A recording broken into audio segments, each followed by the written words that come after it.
were purely stage managed. Now, was the chaos staged, or did Deputy President William Ruto just step into Odinga's bedrock? We ask you on our question of the day, who between the youth and politicians are to blame for the political chaos in the nation? Who between the youth and politicians are to blame for the political chaos in the nation? SMS us on 111 444 111 or at Switch TV Kenya, on Twitter at Fred Mutiriri. Meanwhile, fault is being found when cabinet secretaries choose political sides. Is it wrong for CSs to politic, or are they protected by the Constitution? Welcome on this 11th day of the 11th month of the year 2021. My name is Frederick Mutiriri and you're watching Tipping Point.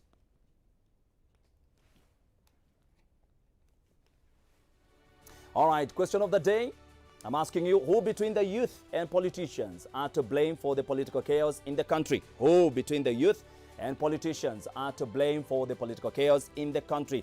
Talk to us via SMS line, that is on 111 444 111, 111 444 111. Joining us to have this special State of the Nation discussion, we have Executive Director of the County Governance Watch and Governance Expert Kevin Osido, and also Youth Policy Analyst Gloria Oruoba. Welcome to the studio. Thank you for having me. Once again. Now, Gloria, what happened in Kisumu? Your party leader, we can call him because you're telling me you are the incoming Bobasi Member of Parliament. Your party leader, what happened to him? Alienda kuchokoza nyuki kwa wenyewe? No, absolutely not. I mean, Kenya belongs to everyone. And every candidate who's out there trying to, you know, sell something to the people, whether a member of parliament candidate or MCA or presidential, has the freedom and the right to transverse this country. And nothing happened to my party leader. He was transversing the country. He actually went to Kisumu to kuuza sera. Alienda kuuza sera zake. And unfortunately, we had a few people, a few youth, a few people who were actually paid to instigate violence. And, you know, the thing that I would like to focus on is how my party leader handled it, you know. Some headlines were stating that, you know, Deputy President William Ruto flees Kisumu and, you know, he runs out. There's nothing like that. He stood firm. He addressed whoever who was there. And above all, actually, he was able to pass the message and to sort of bring in a sort of new understanding that we shall not atutauziwa uoga. Hold still. Let me invite Kevin. Come to the studio. Kevin, come in. Kevin. Mheshimiwa. Oh, I thought it was Kevin because I cannot see. Mheshimiwa, come to the studio. Come to the studio. Actually, I cannot see because there's some darkness there. Mheshimiwa, karibu sana. I have a mask. Karibu sana. You have a mask. Hello, madam. Asante sana to the. Thank you. Karibu sana. Yeah, thank you. Political chaos in the country, Mheshimiwa. As an elder of this nation, what do you make of the Deputy President of the Republic of Kenya being stoned, chaos erupting while he's having a meeting in Kisumu County? First of all, I think it's very unfortunate. And as my co-panelist has just said, everybody must have the freedom to go everywhere, as it were. And I think if we begin talking sort of truth at each other, we would discover that violence is rarely spontaneous. Violence is always sort of, is purchased and supplied, as it were. And we can use all excuses. It's a bad thing. It can be switched off. It can definitely be switched off. And I do not know any information beyond what the media has said about the Kisumu part of the violence. But one of the points that was mentioned by the police, perhaps reckless, perhaps for whatever thing, the reason that they were aware that there could be trouble spot in some part of Kondele. If the police were aware for as little as that much, they could have done a lot more to diffuse it. But they say they informed the DP who could have skipped no, No, you can't. I would not even have skipped if I was the one doing my... Absolutely. You don't skip. What kind of leader would you be? What the police have to do is to diffuse what it is. Let me tell you, in all these towns, notorious towns like Kondele have a similar spot in Busia, and I know that all over the country, this city, there are very many of such spots. They know the troublemakers. They know the ringleaders. This thing does not happen for free. So it can't be switched off. And I think that's how the police ought to be acting. And you go and alert the person, which simply means your security team has to be more alert. But it doesn't mean you cancel your itinerary. Unless it's just a small detour on one street, you go to another street and you meet the same audience.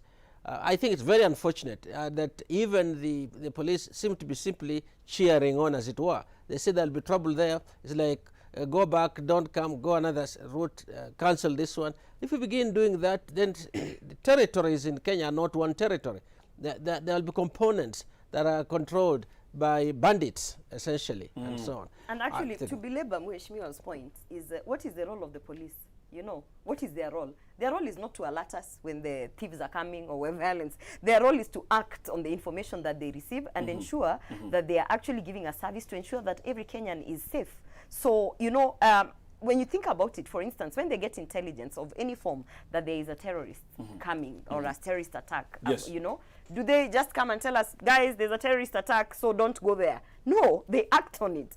So for me, I think it was negligence on their part. And by the way, the statement that they put out in terms of money that was distributed and that the chaos were actually because of money that was supposed to mobilize people, that was a false statement.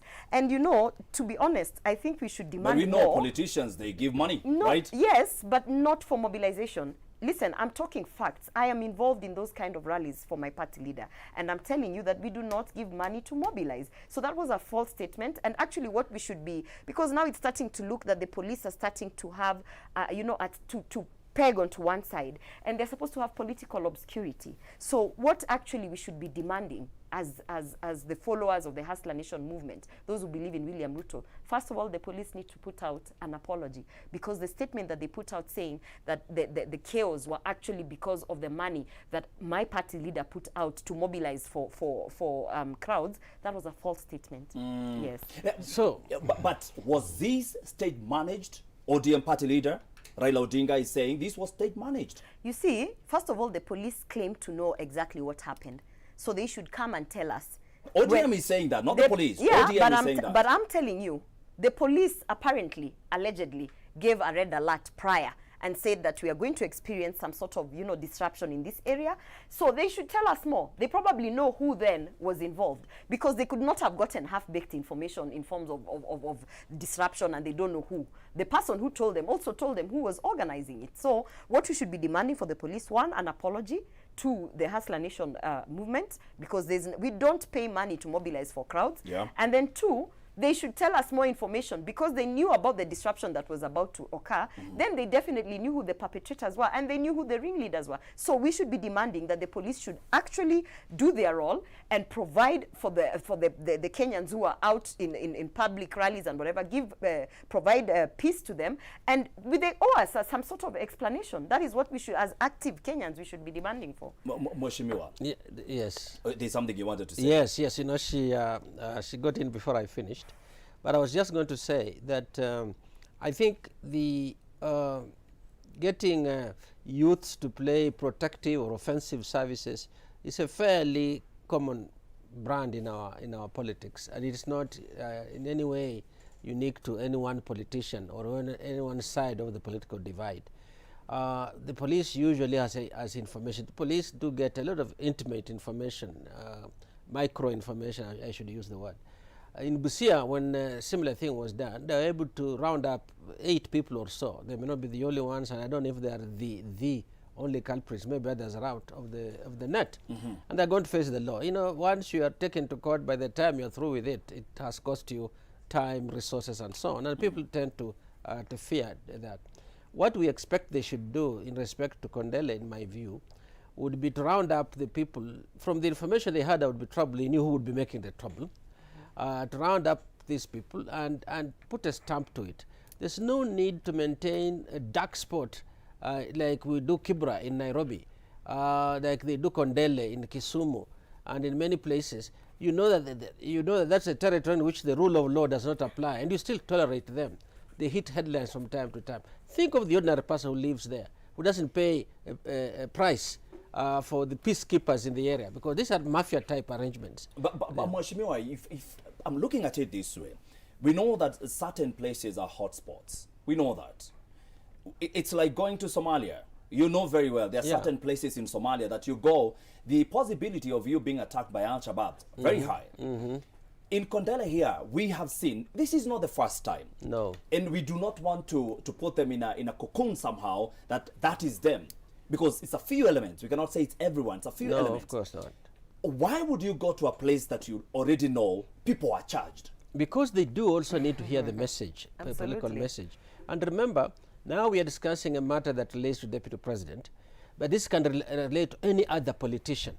And also where there is state protection, you find that that does not occur, which means that there is a capacity to turn off this violence. What Kenya needs to stamp out that kind of violence. It does not, even if there is no stone throwing, it does not mean that the people you have addressed have shifted to you, no matter how big the crowd is. It doesn't mean that at all. So to sort of throw stones, it's sort of, if the persons have not been paid, and I can say this as a politician, if they have not been paid, then there's an expectation of compensation. You can say, we stopped him here. We didn't let him go through. And therefore, remember, I have my child in school, can you do something? That's the reality of the church. The police understand this. My only message is, irrespective of the politician, I think that this must be stamped out. And I would say this in respect of any other politician. We have such worries also in Busia. Busia, we have elements of hooliganism. At the border. Yes, yes, the border is a safety valve for hooligans on the Kenya side. We talk about a real border in town, as in a road or something like that. So you can live on one side, subject to one law, and cross over and come and make trouble, and then recede to the other side. That we know. But the police know those guys. Yeah, and usually if the police get around, call them up and say, hey, you so-and-so, we know you're planning to make trouble. Yeah. If you do on that day, we'll come for you from wherever you'll be hiding. They don't do it. They don't do it. Mheshimiwa, as I'm looking at some of the SMSs that you can SMS us on 111 443. My director, if you can roll some of the B-rolls, some of the pictures that we are seeing in Kisumu County, so that my very good guest Kevin is telling me he's here. Namuona kule nyuma Osido, so he'll be coming in a short while. Show us some of those pictures as I look at some of the SMSs on 111 444 111. That is our SMS line. I'm seeing Kevin Conscious is watching the show. Asante sana. Ngetich Peter Menengwech, okay, is watching. Asante sana. Daniel Nderito, asante, you're watching. Kevin Amonze, Augustine Ochieng, and Achochi Steve. Let me come to you, Gloria. What we have seen, we cannot say it's synonymous with some of the parties, but we have seen chaos in this country. We saw in 2017. This is not the first time we are seeing this. What we are experiencing now, are we building up something that might explode in next year's general elections? Before I answer that question, you asked a very important question about why would someone go to a hotspot which is already known to be, hostile. When you're vying to be the president of this country, you're vying to be the president of everybody. Those in the friendly zones and those in the hostile zones. So you must go everywhere to actually tell them what you intend to offer them once you're in leadership. Because you're the president of the whole Because you're country. the president of the whole country. You're not the president of Kikuyus or Jaluos or who. You're the president of all Kenyans, those who are within those borders. So you are free to transverse everywhere and try and sell your agenda. Now, when you're talking about this politics of violence, for me, I tend to, because we are not so far out from the project, the dead BBI, Building Bridges Initiative. And I really think to myself, we were told that the handshake was actually supposed to end this kind of divisive politics, this violence that is instigated, pre-election or post-election. And when I look at the principles, the two principles of the handshake, that is former Prime Minister Raila Odinga and Uhuru Kenyatta, and I look at how we are operating in terms of the regions, Mount Kenya region, and now you have seen in Kisumu. So if this thing was legit, if this handshake really was what we needed for all this violence, this political violence to sort of simmer down and come to some peaceful, fruition of something, I'd like to ask, we are still within the handshake. We are still within, Raila Odinga is technically in government. So you have to ask yourself some questions like, we still have the handshake, nobody cancelled that. He's still in office, if you can say. He is so influential in government. And yet, we as Kenyans have witnessed what you would call his bedroom, what you would call his staunch supporters, actually going out and propagating the same violence that they were trying to say they are going to, the handshake was sort of trying to cool down. So you have to sometimes be very realistic on these things. I don't think that Raila Odinga made phone calls and said, kama uko pale Kondele fanya hivi mrushe mawe. He did not do that. But you see, he's the same person who people said we have to sit him down because he has such strong influence that there are so many people, particularly from Luo Nyanza, who actually support him and who have to be told that it's okay, that things are like this. He has such influence that his people have inculcated the culture of violence from way back, from 2007, 2008, when I got my son. So at the end of the day, what we are seeing is just a culture that had been propagated and has been instilled in a certain political divide, in a certain political party. Hold still, and that is what we witnessed in Kisumu. These are some of the views that have been given towards what happened yesterday. My director. Wale viongozi wengine wakuje wasaidie watu wa Kondele, wawache mawe na wawache fujo. Tumekubaliana? This country is beyond that sort of politics. If you do not want to hear somebody speak, don't attend their function. But give them and protect their right to speak anywhere in this country whenever they want. Yes. You do not throw stones. Exactly. You don't even need to heckle. Just go away. Kama utaki kusikia. All right, those are some of the leaders and their views. You've heard Deputy President William Ruto, what he has said. You've heard Jimmy Wanjigi, he's still fighting for the ODM ticket. Nafikiria tu atafika mahali tu akwame, lakini bwana Jimmy Wanjigi hatujui, he's seeking to be candidate. Maybe, who knows? Kevin, welcome to the show. Asante. Now, you come from Kisumu County, right? Siaya County. Siaya County. I passed through Kisumu on my way home.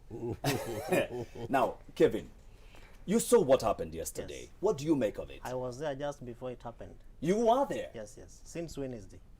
So you, had you gone to plan for? Maybe yes, maybe no. Kevin, what do you make of this? Apologies really? for coming in late. It is well. The National You've been here, you've been standing here, we are waiting for you to just get in. So, the very National nice. Counterterrorism Center was launching its website Yes. to rally citizens to come on board and report issues and instances of terrorism. Yes. And so that's where we were with the government at Serena. It is well. Thank you for accepting my late coming. It is well. Kisumu was stage managed. Was it? Yeah.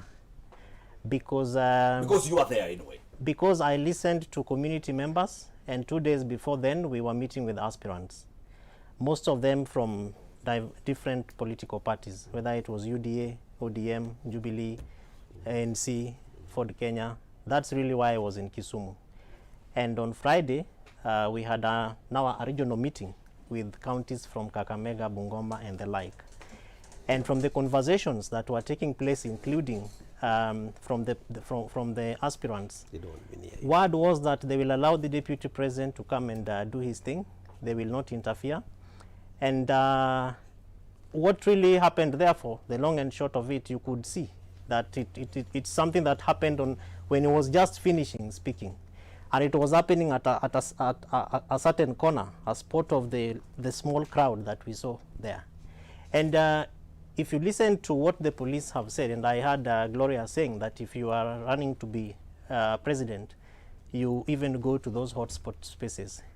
My only issue with that is that you don't go against the advice and intelligence of the police, particularly that comes from a council that you are part and parcel of as the deputy National president. Security Council. Exactly. And number two, it is intelligence that is coming from the county security committee of Kisumu County, and they have said, we are suspecting that this and that is going to happen. So please, as you come, do this and don't do that. It also makes the work of the police easy, and it also helps to the citizens to exercise restraint, because you are a visitor to the people.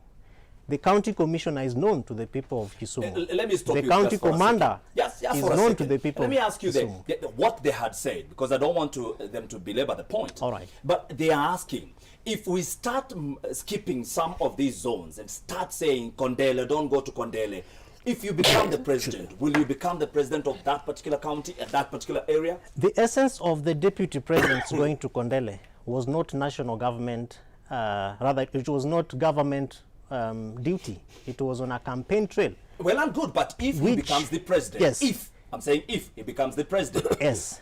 will he not be the president of the people of Kondele? He will be, but the timing at which we are at right now, we have elections are upcoming, and that is really the essence of the conversation of this Kisumu occurrence. Beyond that, we have an electoral management body that is mandated with coming up with a calendar, which is supposed to guide how campaigns and all these things of how you become president are supposed to be handled. The referee has not even blown the whistle. But everyone is campaigning. It's Exactly. not just one Come on, person. the bell rang like 12 months ago. No. So I don't know Hold what The bell to rang, do. but the referee did not. There is a difference between a bell The and bell a whistle. rang.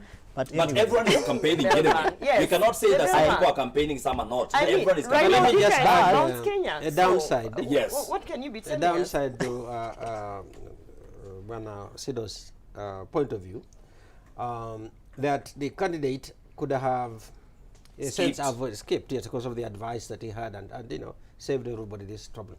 The problem are the copycats. If Kondele, that corner of Kondele succeeds to stop that candidate from campaigning, so would other very many. Absolutely. It's the knock-on It actually effect. sets a precedent so- that all I need to do, and by the way, for me, Hold still, let the him finish. police, Yeah, the police yeah. oh, sorry. And I didn't finish. You know that, Hold right? still, Yeah. hold still. So I have to, yeah.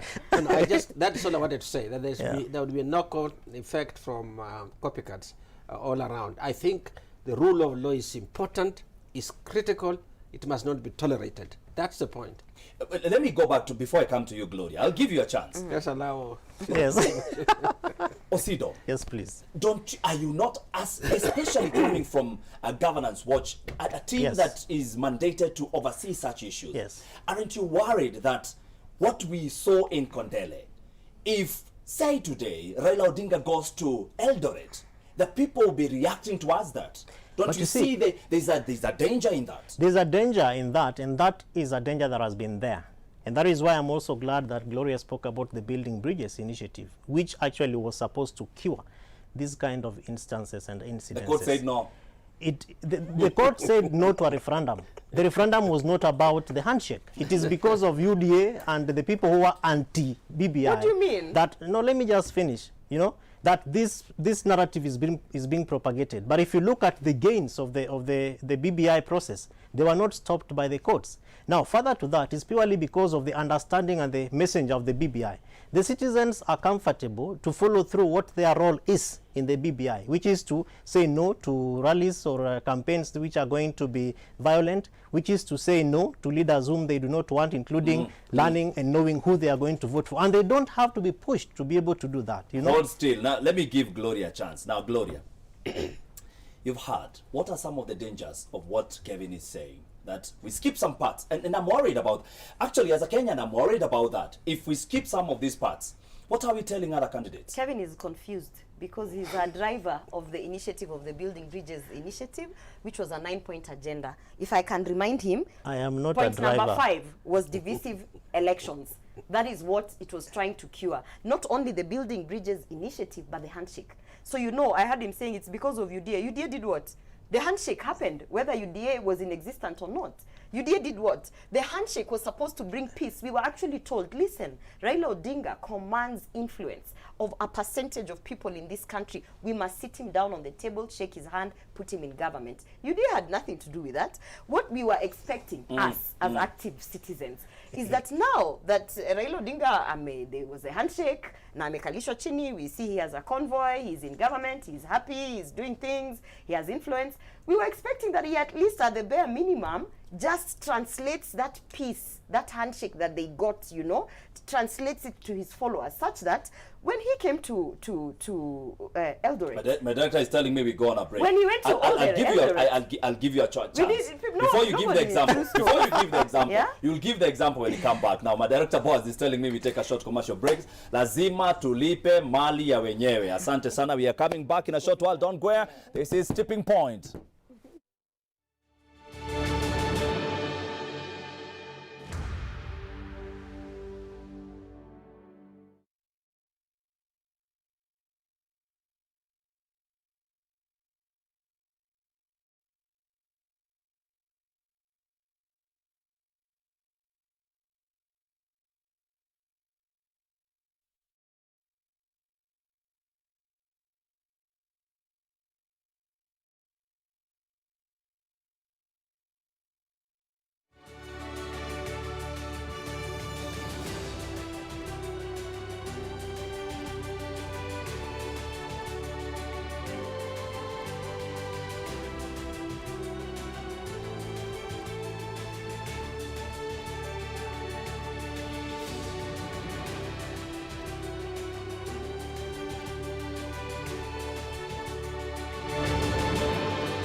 Makosa tu ni ya nini, obvious ma youth wana makosa. Juu umepatiwa do kaambiwa fanya kitu fulani. Sisi tumepatiwa do kaambiwa hii ni yako. Ukiambiwa hii ni yako unajua obvious utavurugu.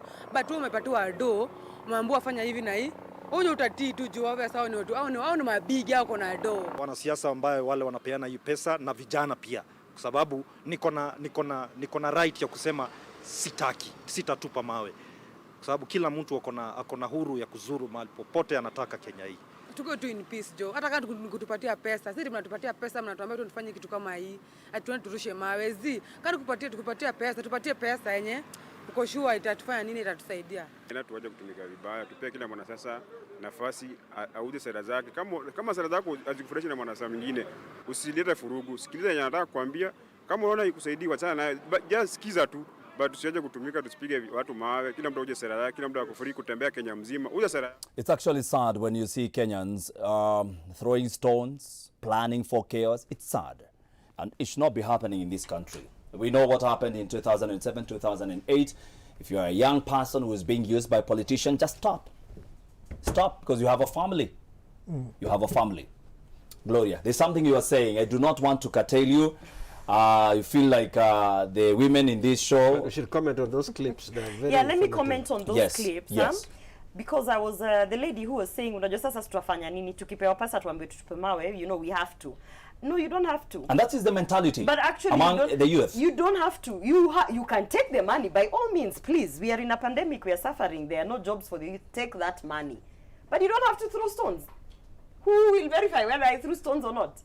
You know? Take the money, they will come, they'll tell you, well, boo, this way chukua pesa uende nyumbani. That's it. Because at the end of the day, you know, telling the youth also, don't take the money. What are you offering them against that money? Because you see, for them, kama nilikuwa nenda kuosha nguo for 500 shillings. And today I have been put in a group and told there's 1,000 shillings for me to stand somewhere and boo down a politician. When I do the math economically, I take the 1,000 shillings, but I don't have to do the job. You know, nobody is going to come for me. I mean, they, like she said, there are cartels and this and that. But you see, if we all collectively decide that for us, we will take your money, but we are not going to propagate violence. Mheshimiwa. Then it will, the politicians will actually understand that hakuna soko ya kutafuta youth.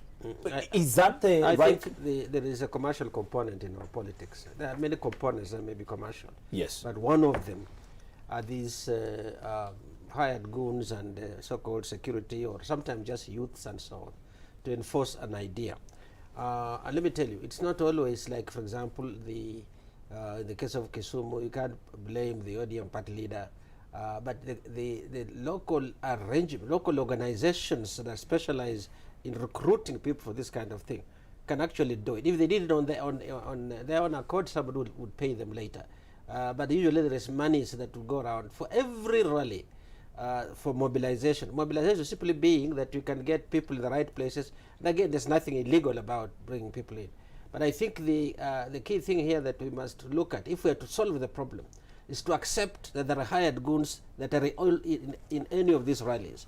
If the person was being stoned had been a state candidate, the pushback by the police would have been live bullets. And people would have died. Absolutely. Innocent. So not the ones who throw, you know, seem to, for every time they throw the stone, and they run away. Yes, you throw your stone and you run away. You capture the camera. It's those innocent ones who are wondering what the hell is happening that get the bullets and so on. I mean, that's sort of scientific, but I would expect that's what is likely to happen. What I think we should propagate, and this is my position, we must eliminate these local areas that are out of state control, that are in, you know, there are many states on their own and so on. And I think if we do, just by pursuing a few individuals, the punishment the individual gets would discourage many others. I'm here looking for a job. I might get whatever amount is given, usually not very much, but I may end up either in jail or going to the police reporting every day for 6 months, and it costs, because it is quite a costly personal affair. What I've done in Busia, which preceded Kondele, was that they were able to round up some people, as I said earlier in the show, and I'm sure that the personal pain they're going to go through them will discourage them significantly from ever going back to throw a stone. Because then you're not with anybody. Who is going to hire a lawyer for you? A lawyer wants 200,000 shillings. There'll be nobody hiring a lawyer for you. What are you going to go and sell? In the meantime, you are in jail. The wife you say you're struggling for will now be out there unprotected. So I really think that the state must make up its mind to stamp out violence, irrespective of who it is. Who it is that is being stoned or who is doing the stoning. Now we can use stereotypes now to assume who was throwing the stones, you know, towards whom they were being thrown. But it can happen in any other context in a similar way. Some people don't use stones, other people use other means. And I think that's what escalates this. Last thing, is there fear? Should there be fear? Did we have any fear for 2022? I think we should have fear for 2022. Fear helps your protective sentiments, what do you call it? Protective, I'm forgetting. Put your guard up. Yes, it puts your guard up. Thank you very much, Gloria. At least she's on my side on this one. She didn't interject or interrupt you on this one. That's not proper interjection. Yeah, I think when you get these are signs and so on. Yeah. They will escalate. If, however, the political leaders speak against this on an ongoing basis and act on it, you tell your hooligan leader in your area, take leave. We don't need your services when Bunyasi visits. Just let the guy come and after all he will say and move on. When you do that kind of thing, you probably will tell that hooligan leader that maybe my services are not needed. Thank you, Mheshimiwa. So I think we should have worry that if we go unabated, we could end up pretty much where we have been in the worst cases before. Kevin. No. First of all, you are told that you're confused by Gloria. Yeah. Ignore that. We ignore that and move on. You know, He's not even sure if he's confused. No.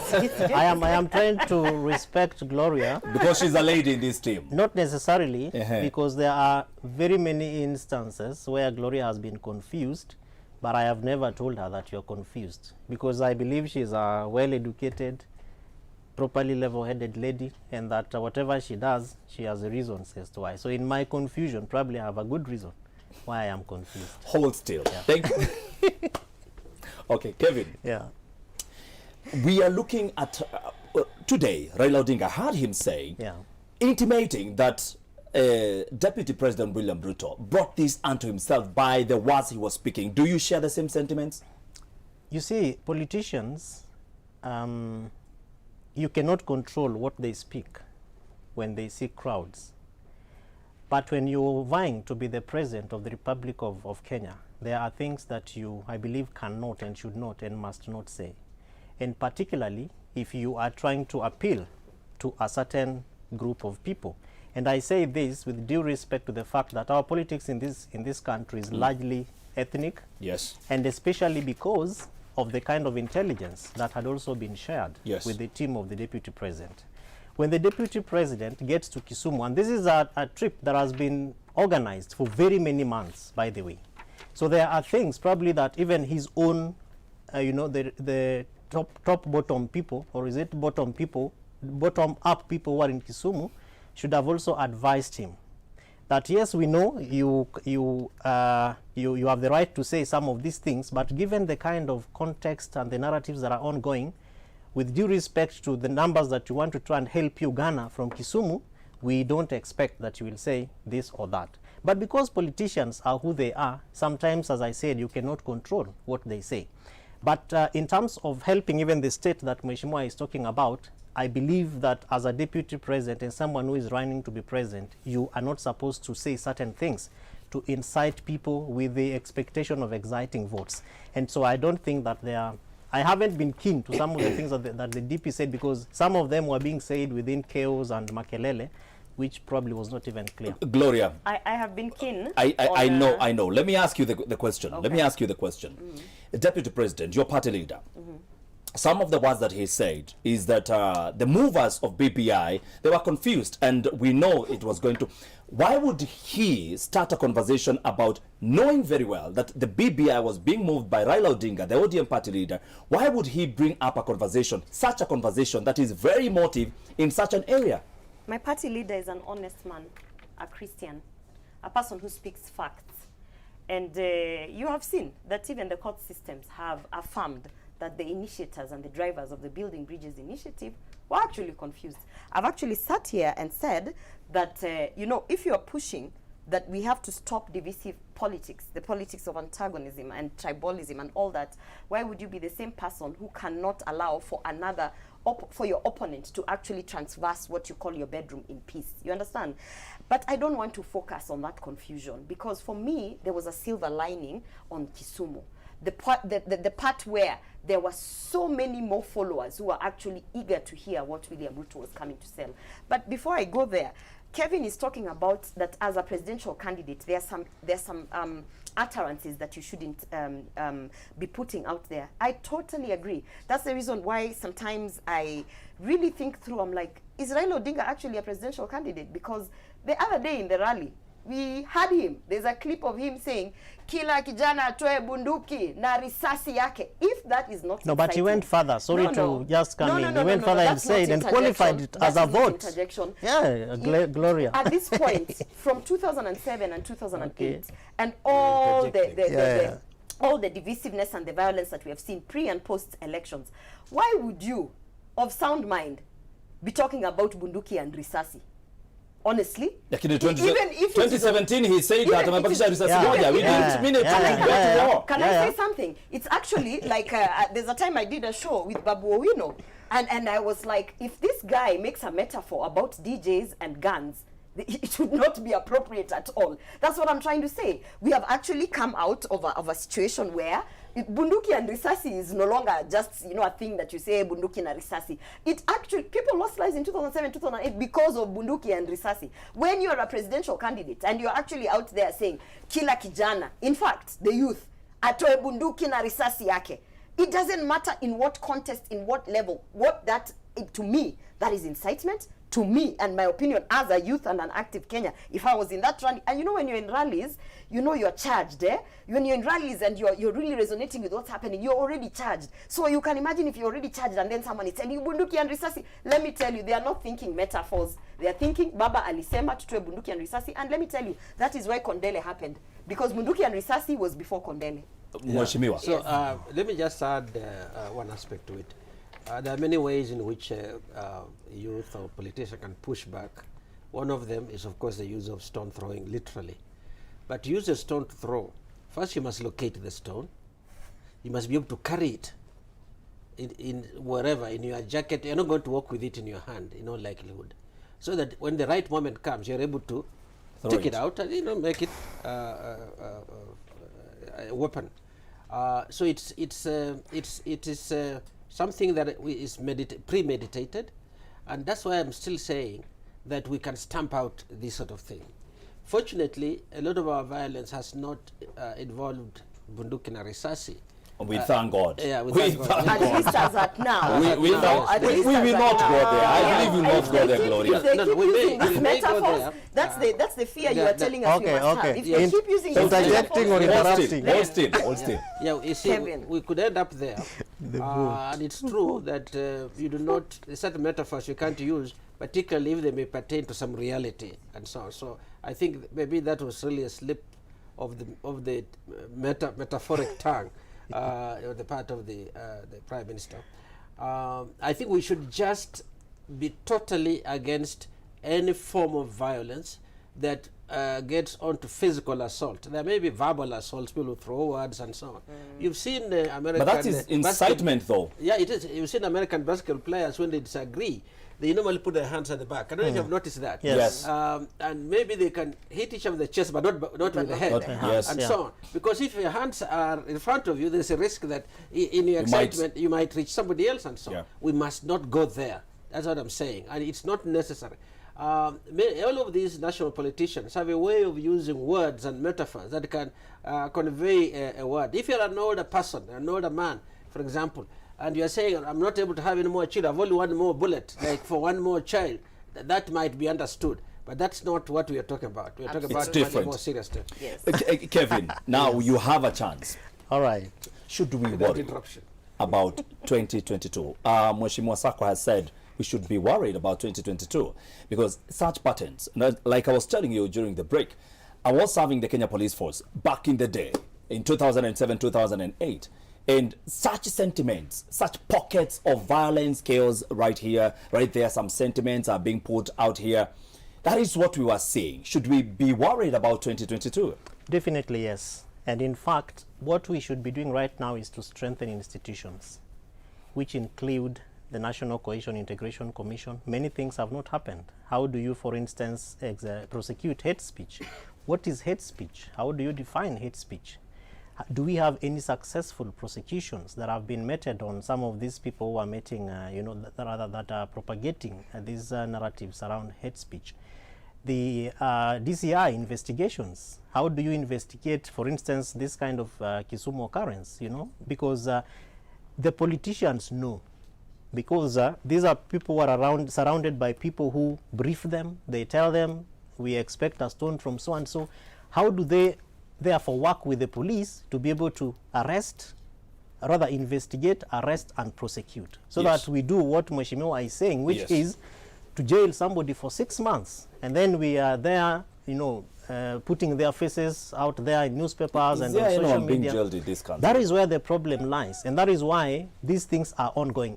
The moment we fail to jail and effectively prosecute some of these cases, then we must get worried about 2022.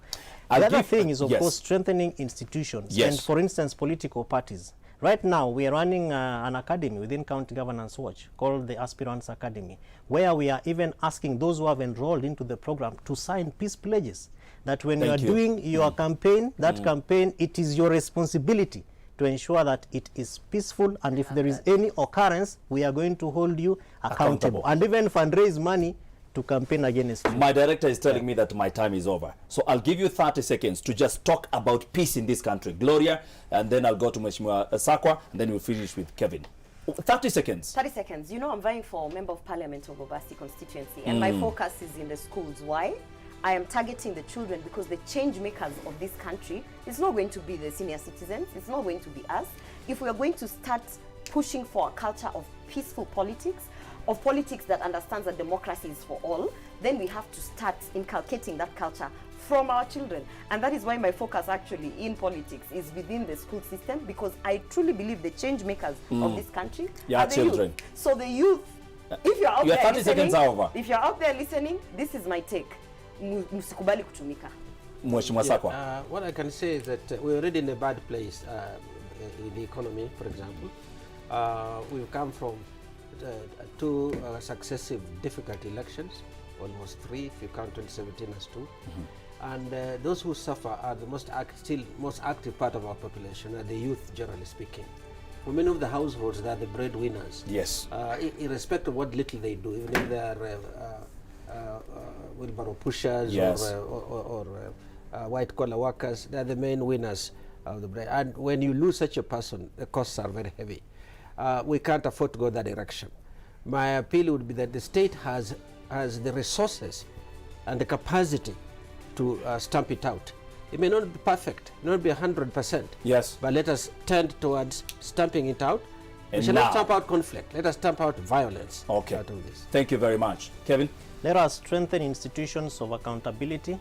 Let us deal with issues of conflict of interest. It is very difficult for instance, the director of police to arrest the person who gives him or her that job. So let's deal with those issues that are crippling us against moving forward. Yes. And this is to the political class. If all the Kenyans are incited to he's kill each other, hearing. if all Kenyans are incited to kill each other, there will be no one to vote for them in 2022. Thank you very much. That is Kevin Osido. Exactly. This is Gloria Uroba, and of course, Mheshimiwa Sakwa Bunyasi, Member of Parliament of Nambale. My name is Frederick Mwitiriri. My sign language interpreters tonight, Tracy Dorcas and Teresia Washira. Views expressed in this show are personal views and not that of Switch TV. Do have yourself a good night.